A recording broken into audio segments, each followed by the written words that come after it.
अस्सलाम वालेकुम 8th class, कैसे हैं आप लोग? उम्मीद है सब बच्चे खैरियत से होंगे। मेरी दुआ अल्लाह पाक आप सबको अपनी हिफ्ज़ ईमान में रखे।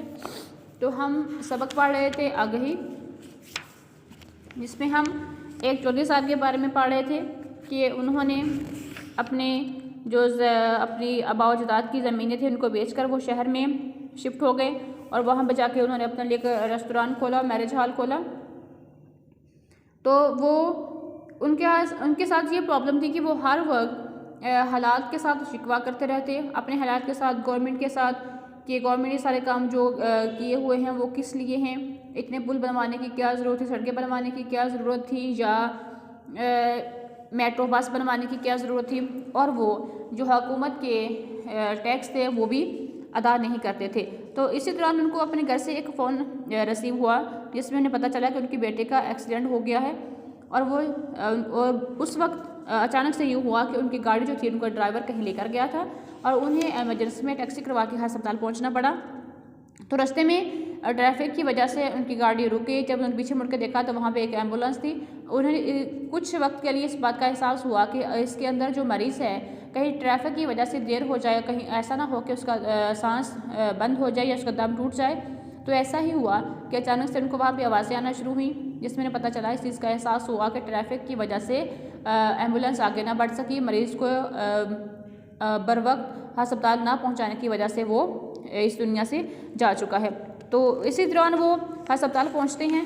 तो जब डॉक्टर उनके बेटे का चेकअप करने के बाद बाहर निकलता है तो वो उनको बताता है कि ये एक सरकारी अस्पताल है, यहाँ पर वाजिबात अदा नहीं किए जाते। शायद आपने बाहर लिखा हुआ बोर्ड पढ़ा होगा कि जो हुकूमत के टैक्स है उनको अदा करने की वजह से या आप लोगों के चंदे की वजह से यह अस्पताल जो है वो चल रहा है। जो ये सब कुछ बात की शर्मिंदगी होती है कि मैंने इस टैक्स को अदा करने से इनकार कर दिया था और इन्हीं टैक्सों की वजह से या हमारे दिए गए चंदा की वजह से ये तमाम अस्पताल जो हैं वो चल रहे हैं।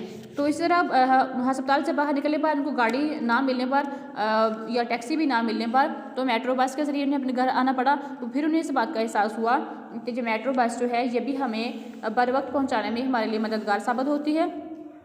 तो वापस आने पर सबसे पहले उन्होंने जो काम किया, अपने मुलाजिम को भिजवाकर अपने उन फाइल्स को मंगवाया जिनमें उन्होंने उन टैक्स के लिए साइन करने थे जो हुकूमत ने लगाए हुए थे। तो इसी वाले से हम पहले 3 अपने जो क्वेश्चन थे वो कर चुके थे। क्वेश्चन नंबर 4 है कि किस चीज़ ने चौधरी साहब के ज़मीर को झंझोड़ा कि वो टैक्स चोरी के जुर्म में मुलव्विस हो रहे हैं। ये क्वेश्चन हम करेंगे कि किस चीज़ ने चौधरी साहब को झंझोड़ा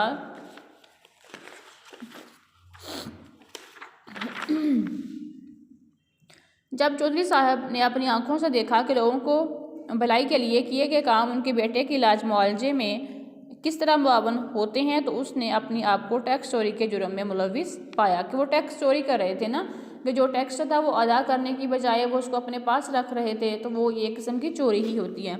इस आगाही की कहानी से हमें क्या सबक मिलता है? हमें इस कहानी से ये सबक मिलता है कि हमें मुल्क की तरक्की के लिए अपना किरदार अदा करते हुए टैक्स की अदायगी को यकीनी बनाना चाहिए। इसके साथ हमारे दुरुस्त जवाब का इंतखाबात हैं कि चौधरी साहब लाहौर आने से पहले किस पेशे से ताल्लुक़ रखते थे? ज़राअत से। लाहौर में चौधरी साहब ने अपना कारोबार शुरू किया, शादीगर और होटल का।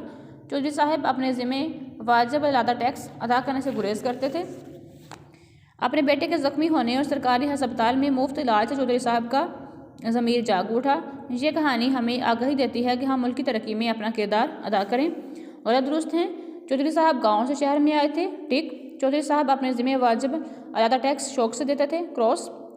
फलाह बहबूद के काम हमारे टैक्सों से मुमकिन है। ठीक। अपने बेटे के हादसे पर मुफ्त इलाज ने चौधरी साहब का रवैया बदल डाला। ठीक। ज़ख्मी मरीज़ की मौत की जिम्मेदारी किसी न किसी तरह टैक्स से बचने वालों पर भी आती है। ठीक। आपकी एक्सरसाइज कंप्लीट हो चुकी है, इसको अच्छे से याद कर लीजिएगा। अल्लाह हाफिज़।